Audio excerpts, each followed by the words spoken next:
This podcast is a quest for well-being, a quest for a meaningful life through the exploration of fundamental truth. Enlightening ideas, insights on physical, mental, and spiritual health.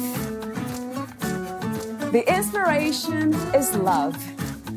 The aspiration is to awaken new ways of thinking that can lead us to a new way of being well. Welcome to Body, Mind, and Soul Healing Conversations.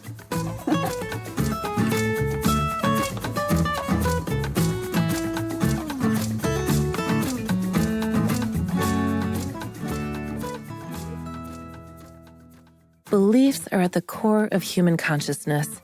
By learning to remove your negative and limiting beliefs, you discover your power as a creator.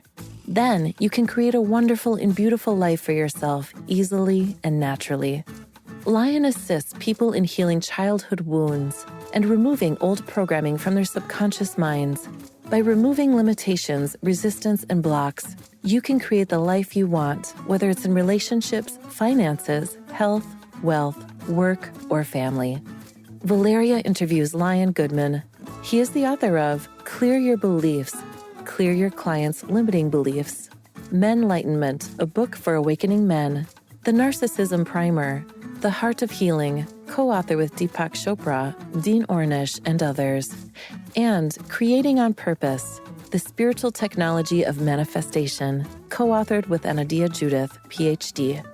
Lion Goodman is founder of the Clear Beliefs Institute of Trauma-Informed Therapeutic Coaching, with graduates in 45 countries. He has had 40 years' experience as a transformational coach, healer, and teacher. His Clear Beliefs methodology is designed to delete limiting beliefs, childhood wounds, and traumas from the core of the psyche. Lion has taught workshops on 4 continents, and his writings have been widely published in books, magazines, and websites. Clients and students report profound transformation from his work, freeing them to be happier and more successful. Meet Lion at liongoodman.com. Here's the interview with Lion Goodman.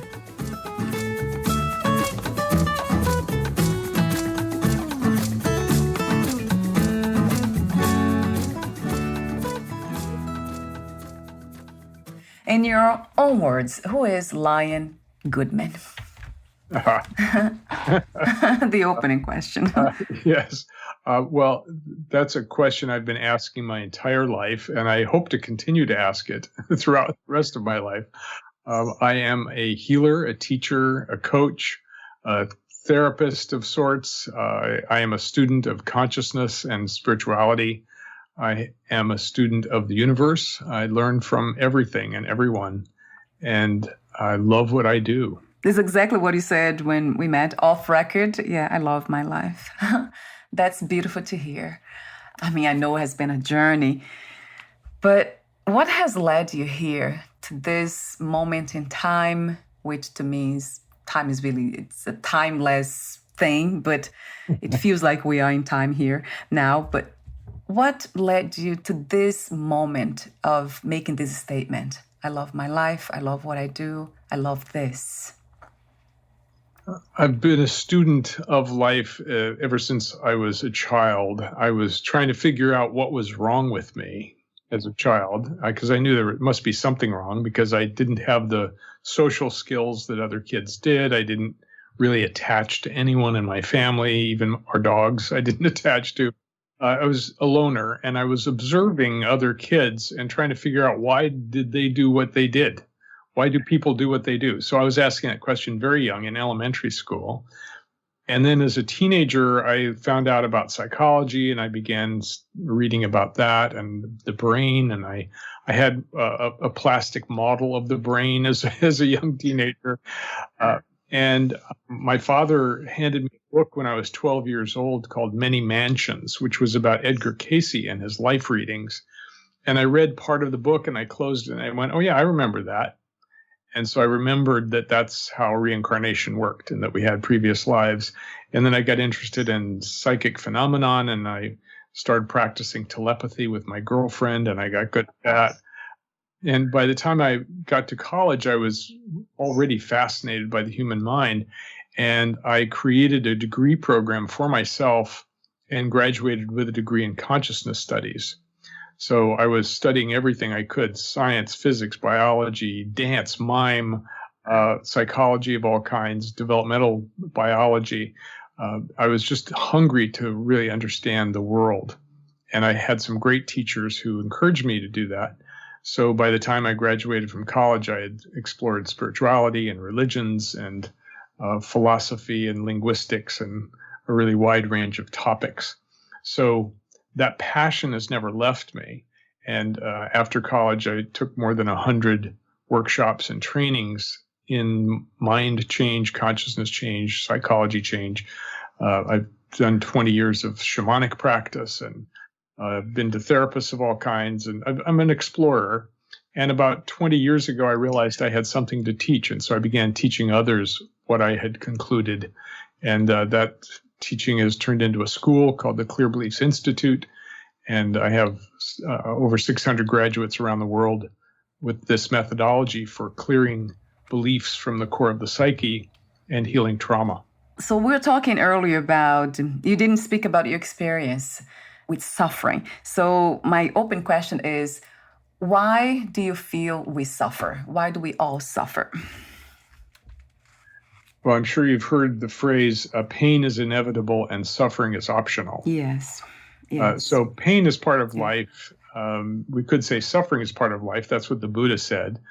And the Buddha pointed to our attachments of wanting what we don't have and not wanting what we do have and wanting to not lose what we have.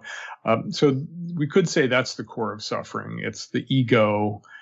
Ultimately, I think when we are born, we are separated from the Godhead, from the totality of reality.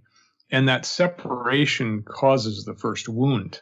Like, wow, I'm no longer one with everything. I'm now this thing. I'm separate. And so that delusion of separateness, the belief that we're separate, I think is at the root of all suffering. And then we try to make up for it with various ways of dealing with the pain and dealing with our family and dealing with the things that don't feel quite right. And a long time ago, we lost tribal culture. And tribal culture is really the only culture that makes sense when there's lots of people around to support you and love you into who you are becoming. But we went from tribe to extended families to nuclear families to single parent families, and it's gotten worse at each stage. So we have all these environmental pressures as well as psychological pressures and sociological pressures on us, and that makes us crazy. So now we're trying to become sane. I know you had a near-death experience. I would love to hear about that and your idea on, I won't say belief systems, but do you actually believe, I have to use the word believe for now, in reincarnation, mind continuation from that experience?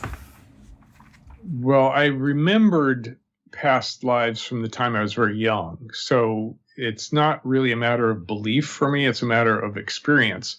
On the other hand, because I work with beliefs as the primary currency of consciousness, beliefs are really the infrastructure of the mind in the same way that neurons are the infrastructure of the brain. So because I'm very careful with beliefs, I don't say I believe in anything. What I say is, here's a model of consciousness that works. It's just a model. Don't believe the model. The map is not the territory. But we can talk about consciousness through this map. We can talk about the possible realities that are beyond this life, but I don't believe it. It's just sort of a working hypothesis. That's a better way of saying it. As a scientist, you make a hypothesis and you work around it. Can we prove past lives exist? Well, there's a lot of people trying, but that's not my interest. My interest is in helping people clear whatever's in their way, whether it comes from their childhood or their adulthood or their relationship or their environment or past lives. It doesn't matter to me where the problem is coming from. I just want to go to that source and clear it there. That sounds wonderful to me. It's very practical. And what would you say is the goal of clearing our limiting beliefs? First, we have to talk about what they are. People usually think of beliefs as a mental construct or a commitment to an idea, like I believe in Santa Claus or I believe in less government, But from the way I see it and what I've concluded from all my research and studies is that beliefs are actually a multidimensional construct that mind, with a capital M, uses to help beings survive. So when we're born, our mind is forming in the womb, and it begins very early looking for patterns. So, for example, babies in the womb can detect a difference between their mother's voice and a father's voice, or between a mother's voice and another woman's voice. So the baby's already identifying patterns that will help it with survival. Just like, baby birds can hear the same chirp from a different bird and know it's their mother, right? So this pattern detection system is really at the core of the mind and of consciousness. And so we're constructing our mind, we're constructing our sense of self, we're constructing our understanding of the world from a very early age. Then we get words and we start adding words to the construction. But the construction starts in the womb. And so the most core beliefs are the beliefs that were formed in the first 2 years of life before we had words. So they can't be mental constructs. They have to be experiential constructs. And so that's what we work with is we work with experience. And whatever is in the way, whatever conclusion you came to as a child, which made sense at the time, but by the time you're an adult, it doesn't work very well anymore. I'll give you an example. A baby may come to the conclusion, if I cry and make a fuss, I'll be taken care of. Now that's a good belief for a baby. It will help them survive, right? But it doesn't look very good on an adult. Right. Yes. You and I probably know people who still use that methodology to get attention. Right? Yes, yeah. You're right. It is sad to see that they are not able to realize that they are still behaving like a child. What is the connection between brain and mind from your perspective, Lion? Well, this is a age-old question, as you know. It's called the hard problem, and the fact is that nobody knows. Yeah. Nobody knows. Neuroscientists don't know. Psychologists don't know. Philosophers don't know. There is no clarity on that. Lots of people have theories, but nobody knows because you can't open up the brain and find experience anywhere or the self. We just know that if you do that, you might lose the self. Yes. And people talk about changing your neurons and neuroplasticity and all this, but we don't know that we're changing our neurons. We're just experiencing life as it is. So for me, experience is the primary thing we have. It's the primary thing we know. It's the primary thing we work with. And are neurons changing? Yeah, sure, but we don't know how or why. And the brain is the most complex thing we know of in the universe. And so I'm not a neuroscientist enough to be able to explain it. Neither is anybody else. So it's a mystery. It's one of the great mysteries of life. And I'm happy with it being a mystery. That's an interesting answer to that question. Coming from that scientific perspective, I do a lot of, I listen a lot, I read a lot about Advaita Vedanta. So non-dualists, and their conclusion is that consciousness is everything. So there is this, everything's happening in consciousness. So it's not that the brain, of course, is not creating consciousness because it's within the realm of consciousness. So everything is included, everything, the whole body, mind, the mind is part of consciousnness. So that's a kind of interesting idea because they do Vedanta. What I really like about it is that they really try, it's almost the science of spirituality. They show there's a lot of methods within that system. It is philosophical, a lot of it, but they have a very intelligent systems that clearly shows that our experience is not what it seemed to be. There's a lot more here. It's not what it looks like. So I don't know. And I take that. I for some reason, I know scientists cannot explain anyway. They do say, no, the brain creates everything, creates consciousness. But then if you ask them how, they can't explain. So as you said, no, they cannot explain. So I have to take them, not that I have to, it just makes sense to me as well. There's something about the way Vedanta explains consciousness that really resonates, I would say, resonates. Yes, well, the idea that consciousness, everything is in consciousness, is sometimes referred to as panentheism. I would call myself a panentheist. That means that theo is God, so God in everything, right? God is in everything. Consciousness is in everything. Rock has consciousness. It's just very slow and it's hard to talk to. Right. So, yes, right. It's a different function, right. Exactly. Yeah. So I'm with you there. And what I love about the word Advaita is the root of Dvaita means to divide. It's where we get our word divide. So means not, so it's not divided. But the fact is that we are in two worlds at once. We are in the material world, which is divided. Things are separate from each other, and they are all one at the same time. So we have to get used to that contradiction and that paradox and be okay with it, because yes, we are separate individuals, and yes, we are one. Yes, we are material objects, and yes, we are spiritual objects, and yes, we are psychological and energetic and social objects. So all of these things are happening at once. That's why I refer to us as multidimensional beings, having multidimensional experiences. And then if our beliefs are created by our experience, then beliefs have to be multidimensional as well.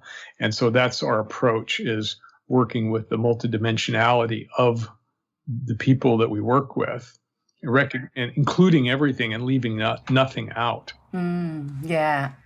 I love the inclusion. It's separated, but at the same time, it's not. It seems like we always come to the paradox, but it's, I don't know, it doesn't seem to be a paradox to me anymore. The more I ground myself in it, it's just how it works. Yes. Well, you are enlightened then. Yeah, I don't know. I don't know what that is even. I hear so many words, but it's just, it's this. What is this? We call life, that we use the mind to just label everything, but it's just happening. And you know what? It's better that I'm grateful. Whatever it is, the mind, body, condition, it's grateful for this to be happening, because it seems like the opposite of this would be seeing nothing, being aware of nothing.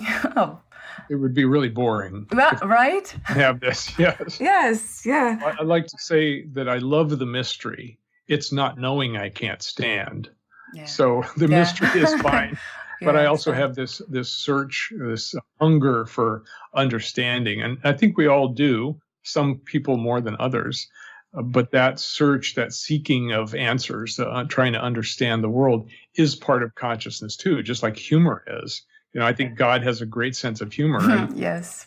And God is watching the comedy channel, and we're what's on. Yeah. Yes, you see, that's a very profound perspective, in a sense of just dancing with the mystery of the idea of seeking knowledge, understanding, and then finding mystery in the end, and it's still dancing with it all. It's just being. It's a great dance. Yeah, it's beautiful. So I have another question. Yes, about beliefs. This is a question that I have asked some other people here.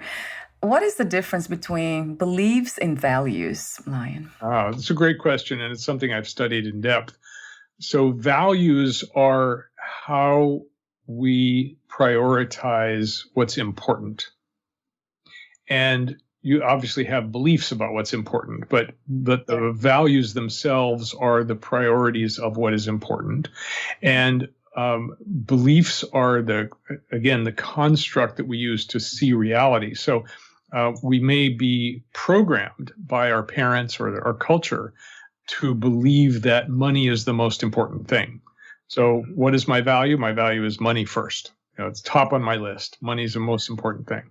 That comes from the belief that money is the most important thing. And that belief has come from somewhere. I didn't make it up. It's been programmed into me. Or people are the most important thing. Okay, I'm going to just spend all my time with people, and money is like way down on my priority list. So I'm just going to serve people, and if I eat, great. If I don't, that's okay too. I don't mind poverty. So most people have a blend of those things, and of which values they have. I'm most interested in the virtues, which are basically the ways that we behave that create happiness or unhappiness. So virtues create happiness not only in ourselves, like hedonistically, but in our relationships, in our families, in our society.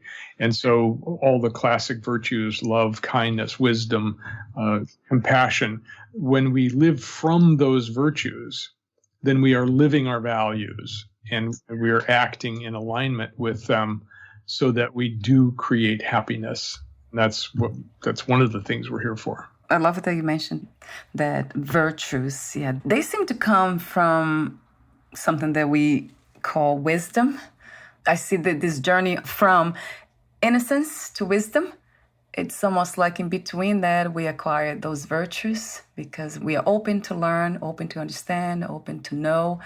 And then there's another part of this will be intention.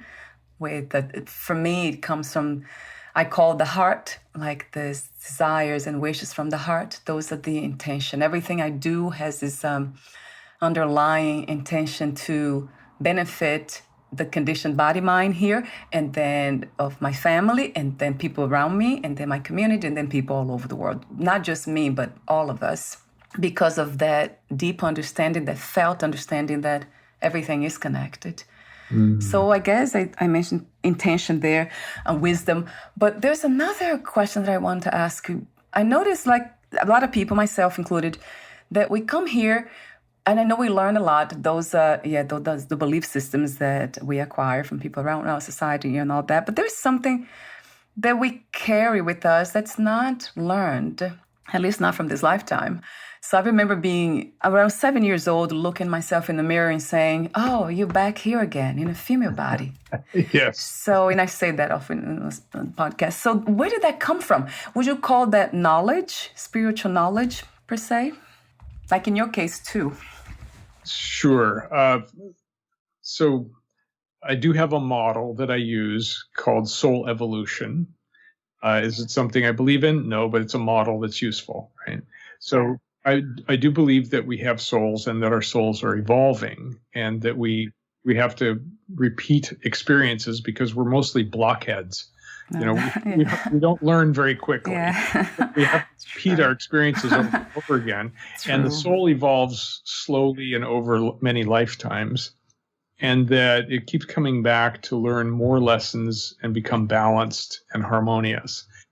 The problem is that on this planet, in this school that we exist in, there's a lot of wrong thinking, wrong behavior, and what can I say? Errors of judgment that we end up repeating negative patterns instead of learning positive patterns. So we have to make up for it. We have to come back and try again. Okay, well, sorry you lost that game. Come back and try again. And so for me, there are older souls and younger souls, and older souls have just been around longer, incarnating more times, and they have, they are either able to learn their lessons faster or they figured it out and they align with their highest virtues. I also believe that our souls have intentions, and that's what you were speaking to. Our soul has an intention when it comes into existence, and that we either live that intention or we don't. And because we are born with amnesia, we don't remember. Most people don't remember their original intentions. You have, I did, many people do. Most people don't, because of that hard separation from the one, from God or source, that they blank out, and they're living as that separate being, trying to figure it out on, what are the rules of this game. and they've forgotten that they're here for a greater purpose. So when people seek their purpose, they find their own life purpose, they're more in alignment with their soul.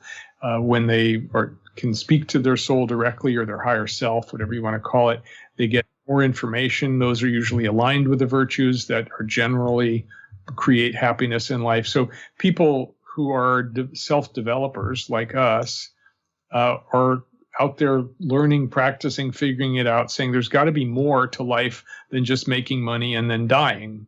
So what is that? So as we question that and we gather more information, we get smarter, wiser, as you said, and more spiritually awake. So this is a process. Everybody's on the path. Some people are just way at the beginning stages, and some people are way at the end stages, and we're somewhere in the middle. You see, that also resonates true to me, this the journey of the soul. And then the question that I often ask to myself is, what is the goal? Like, if there is one purpose for this human experience, one lesson, one major lesson to learn, what would that be? How do we create a sustainable planet that supports all beings, fills everyone's basic needs, everyone, including animals and plants, and we find out how to work together to make a really good life for everyone? To me, that's the big goal. So with that in mind, I'll be asking you more questions about what you do. But before that, I know you have also, it has to do with that, actually. It's connected, of course. You're the author of 4 ebooks and 2 physical books. I have the titles here. So Clear Your Beliefs, 1. Clear Your Clients' Limiting Beliefs. Menlightenment. Yeah, that's a new word. A book for awakening men. And then the Narcissism Primer. And then the Heart of Healing. That was you're the co-author with Deepak Chopra and other people. And then also Creating on Purpose, the spiritual technology of manifestation. Also, you co-wrote with Anodea, Judith. Yeah. So talk to me about these books. That's lots of books. Are they centered around the same idea, teaching principle? Well, they're certainly all centered around healing, growing, becoming awakened, and more productive. The book I wrote with Anodea is well known for her books on the chakras. And so we were both teaching separately about how to manifest in the world. And when we came together, we realized that our teachings were complementary. And so we began teaching workshops around the world in many different countries on how to manifest using these principles of the chakras as a model for manifestation process, and beliefs and how to clear beliefs as a way of getting the stuff out of the way when we're trying to manifest. So that's one of my favorite books because there's a lot of false information about, for example, the law of attraction. If you think it, it will come. Well, that turns out not to be true. You can say all the affirmations you want about having money, but a bag of money will not fall on your head by saying affirmations. So you have to take action, and you have to take action in the right realms in order to make it happen. So in that book in particular, we talk about how you take a thought, an idea, and bring it down through the chakras to make it more and more dense, more and more condensed, and more real, until the point where you're actually taking action, which is what gets you to manifest something in the world. So that's kind of our anti-affirmation book. Anti-false information book, because it does take a lot to manifest. It's not something that just comes from thought alone. We can manifest inside ourselves with thought alone. I can say I am happy, and I can create happiness inside of me. But then, of course, it comes into battle with all the other beliefs that I've had from the past, which is, oh, you're not really happy. Oh, come on, don't fool yourself. Look at all the suffering in the world, right? So this idea that whenever you say a new belief, and create something new, the old beliefs are going to jump up and reassert themselves because they were there first, right? So say I'm going to lose 10 pounds this month, and you immediately hear, oh, come on, you've never done that before. That's ridiculous. Besides, you have that chocolate cake you have to eat in the refrigerator before you start a diet, like a wedding, and you can't be on a diet at a wedding. So if we clear those beliefs, the old beliefs first, then when you plant the new belief, it will root and flower and blossom and fruit.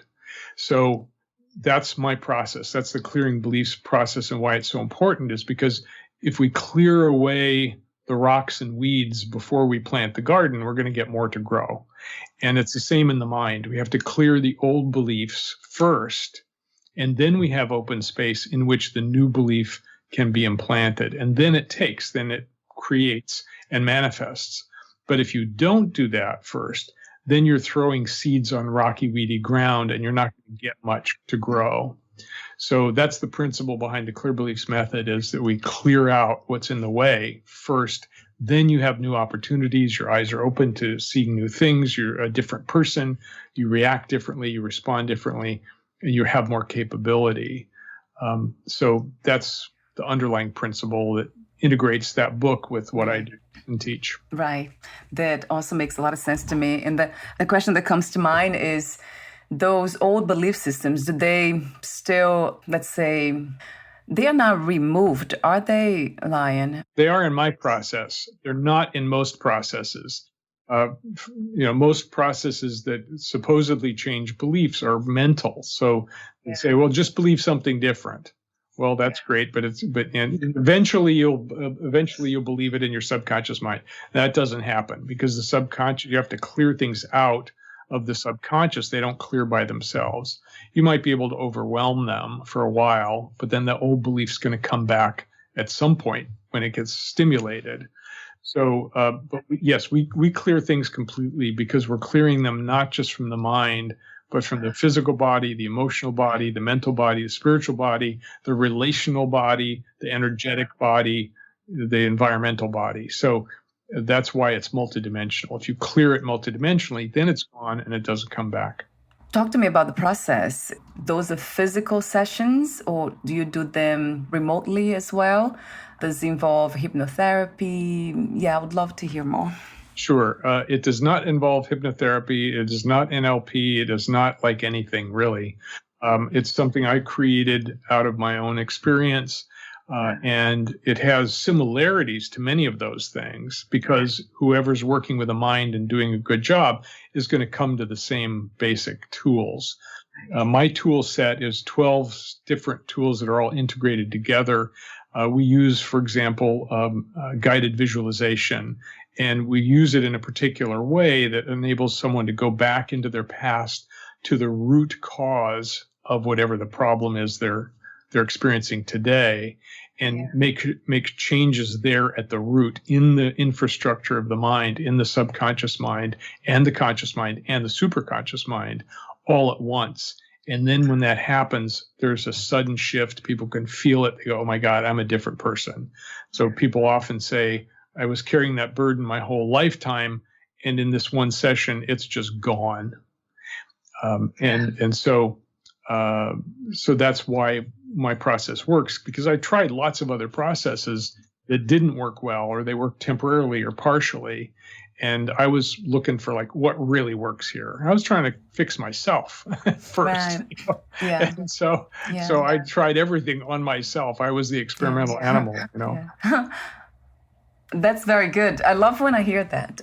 Some of the people that I talk to, they tried themselves, except for the, of course, addiction treatments. They usually they are not addicts, but they know how to. Chopra Mate, who's one of my favorite people, was an addict for a while. That's why he went into addiction medicine. And I think addicts who become healers of other addicts, they know the experience from the inside. And that's one of the reasons why people who suffer become healers, because they know what suffering is, and they want to heal it. They want to help other people heal it, especially if they got a healing. One of the problems with that is that if a person who has a sudden awakening or a healing with a technique believes that technique will work for everybody. And so they learn that technique, and then they become a practitioner, and they go try to use that technique on everyone. And it's sort of like, if all you have is a hammer, everything looks like a nail. What I realized is that we're all different. We're all unique. And so we need a whole set of tools to apply to each individual, their particular psyche, their particular experience in their past, their particular problem. So it's a multi-tool set rather than a single practice. Yeah, how do we approach people who they actually need this work, but they seem not to be ready yet because they're not coming across these healing tools? What would you say to that? Do we come across people like yourself when we are ready, or suffering also can bring us to open up to healing? I often wonder. I'm sure you've heard the old joke that, how many therapists does it take to change a light bulb? Yeah. Only one, but the light bulb has to really want to change. Right. So, yeah. So when we are confronted by people who are suffering, I ask the question, how's that working for you? And if they say terrible, I want it to be different, then I say, okay, well, I may be able to be of service. But if they say, hey, everything, hey, it's working, my life's working, I'm okay, no problem, I go, well, good, continue on, because I gotta let them go. I can't judge them. If they decide they want to change, they will. But we can't change people, but we can influence them. One of the ways we influence them is by living a great life, having a good time, clearing ourselves and being happy. And then they may look over and say, how did you get there? Well, let me show you. There's a path here.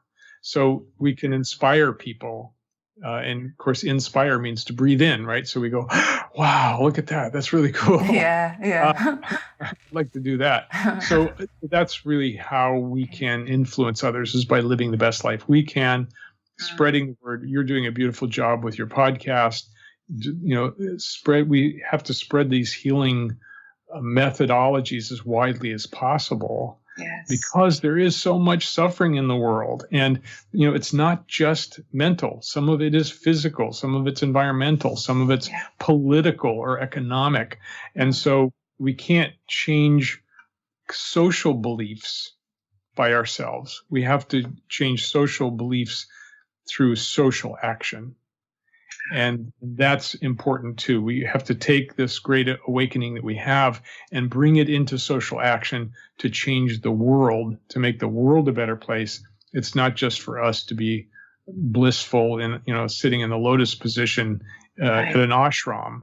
I mean, it's okay if that's your path, but I think we have to include others and the world itself. And it's a tough one, because the world's a lot older than we are, and its patterns are very stuck for a long time. Yeah, that's a beautiful answer to that question. So by changing ourselves, we can influence and can inspire others rather than kind of telling them what to do. Yeah, I love that idea, of course. And that's one of my practices. But sometimes I can't help it, but just kind of give my husband, for example, why don't you meet? And then my guest name and give him the information and other people. But I know with the intention that they could at some point kind of choose that. Because I do see some personality types that it's more challenging for them to see even where their suffering's coming from. So we can see from the outside, but they're not able to see those patterns. Yeah, that's true. And one of the problems with telling someone that they would be better off if they did this thing that you do is that it makes them feel shame, because that means there's something wrong with them that needs to be fixed. So I have this same issue with my wife. She tells me all of the things I'm doing better for myself, and it just makes me feel bad. It doesn't help any. So I try to only work with people who actually want to change. So we're almost at the end, and I do have another question for you. That sounds like an open question, but it has been here trying to come out. The idea of happiness, is happiness a practice? Because I wonder, like, after we do all this work, we do a lot of healing work and we engage in so many practices. It seems like it takes practice to keep ourselves in that clear space, with stay with a clear mind, live in clarity, and come from joy. But then there's happiness that has to do with the influence of the outside, the things that we do, eat, interactions. So how do we dance that dance around happiness? Happiness is often thought of as a state, but I don't think it's a state. I think it's a skill. And all skills are built with study and practice. So if you want to learn to build a brick wall, study and practice. You want to learn to play the piano, study and practice. You want to become a professor of biology, study and practice. So if we think of happiness as a practice, as a skill, it takes skill. You have to study it and practice it and study it and practice it to get good at it. And then you can sustain it, and then it becomes a status rather than a state. Because we can all be in the state of happiness when we eat a piece of cake or wish somebody a happy birthday and give them a present. That's the state of happiness. But status is long-term. It's where you are long-term. And my own belief is that we need to be fully integrated. We need to have our spiritual life intact, our physical life, emotional life, and mental life all functioning well. And those are practices. That's how we get there, is by practicing the virtues, by practicing our practices, by engaging in the things that we know will make us healthy. And people who live the longest, it turns out, have really good and close relationships. So the relational world is a place where we get happiness as well. It's really hard to be happy alone. And there's so much aloneness in this culture. Like, so a huge percentage of people in this culture, in the American culture, live alone, way more than any time in history. And we're seeing the results in the addiction and the trauma and the horror that people go through, because you can't find happiness by yourself. It's an interrelational state. Yeah. Wow. What a lovely answer too. I love your wisdom, Lion. And I know it's coming from this depth of self-understanding, of self-knowledge, and of course, lots of practices around. Yeah, that's beautiful. And I also hear the humility, which is another component of wisdom. So thank you so much for being you, for doing what you do. It's truly beautiful. Thank you, Valeria.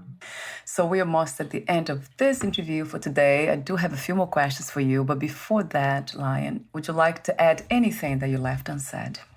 Well, there's so much to say. If we had another few hours, I think I know. We keep talking. Yes. But in the interest of time, I'll just say that there are three centers of virtues. There's the head virtues, which you called wisdom. There's the heart virtues, which you also mentioned, that your heart knowing, right? Love and compassion, those are heart virtues. And then there are will virtues. Those are the gut virtues of strength and power and right use of will, that kind of thing. So when we're balanced between the virtues of the head, the virtues of the heart, and the virtues of the gut, then we are living a good and balanced life. And we are operating with the best of intentions, the best actions. We're choosing well, and we're creating a great life that not only makes us happy, but also makes others happy. That sounds amazing. And even that status of balance is dynamic, right, Lion? Yes, absolutely. So I have a few more questions. I'll ask you this one. What is freedom to you? Or what is another word for freedom? I like your questions. You ask good questions.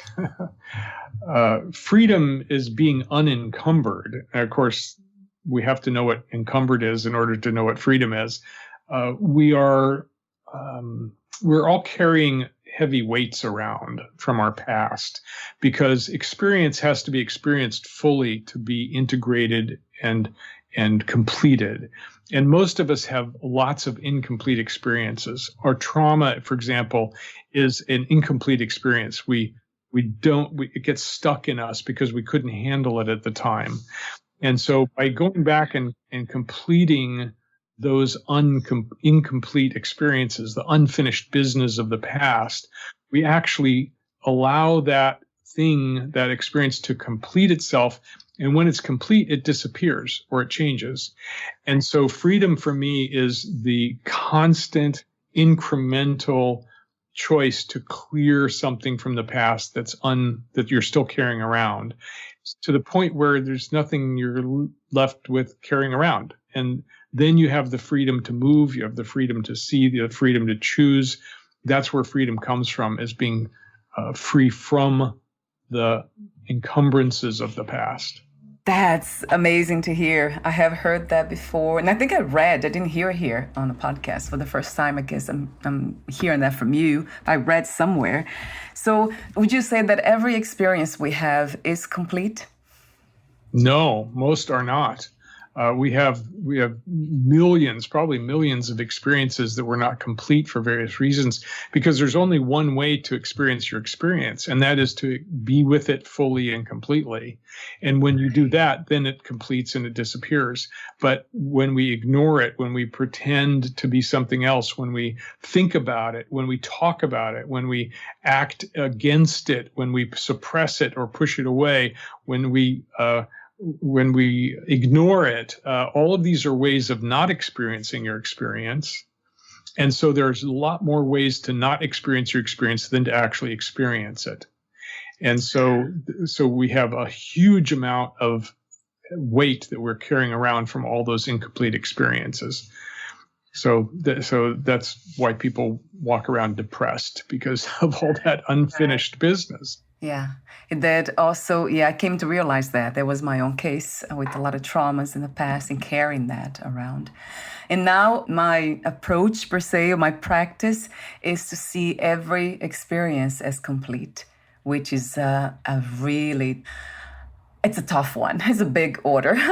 It's not easy, but kind of I wake up reflecting on whatever it is that will happen. It is happening as the last moment of the body, mind being here in this reality. So that kind of gives me a sense of peace, though. Of course, I don't succeed every day and every time I try. Most often I don't. But it's such a powerful one because there's a sense of wholeness. I'm whole already. This is whole. This is complete. And then it's almost like the Zen kind of approach, done and forgotten. Yes, I was going to say it's a very Buddhist approach. And there's... The philosophy of Buddhism is let the past, be in the present. And that's a really good process. I don't believe it clears the past. In deep meditations, you can go through and clear stuff. But we've got a lot of stuff to clear. And being present, excellent. If you clear the past, you become more and more present, because there's less you're carrying around. But the subconscious mind is often driving the bus. And so, when you're working to be present and suddenly something happens and you're swerving off the cliff because an inner child is unhappy or reactive, then it's hard to stay present because the subconscious mind just takes over. So by clearing the past, piece by piece, moment by moment, experience by experience, incident by incident, then you've got a chance to be more and more and more present easily and effortlessly rather than trying to force it to happen. Yes, I love that. Yeah, that also resonates because it is because of the practice that I have done of clearing some of the subconscious baggage that now I can contemplate the idea even of living moment by moment and being more present and in wholeness. I had a lot of work done before. Yes, most of us have. Yeah, I can tell. You're a walking testament to that process. It has been a fun experience. Has been very much a lot of fun talking to you today too, Lion.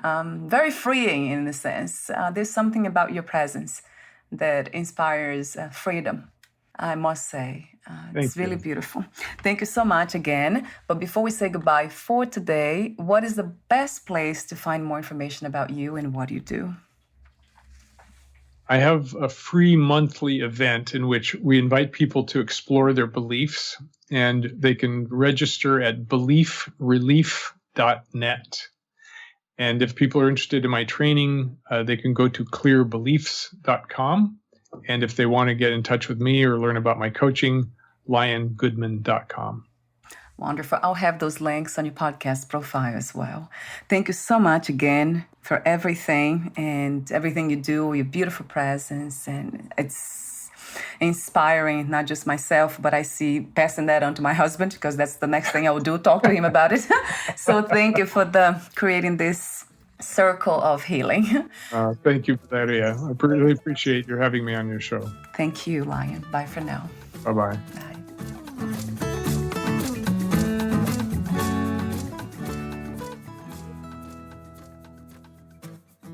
Thank you for listening. To learn more about Lion Goodman and his work, please visit liongoodman.com.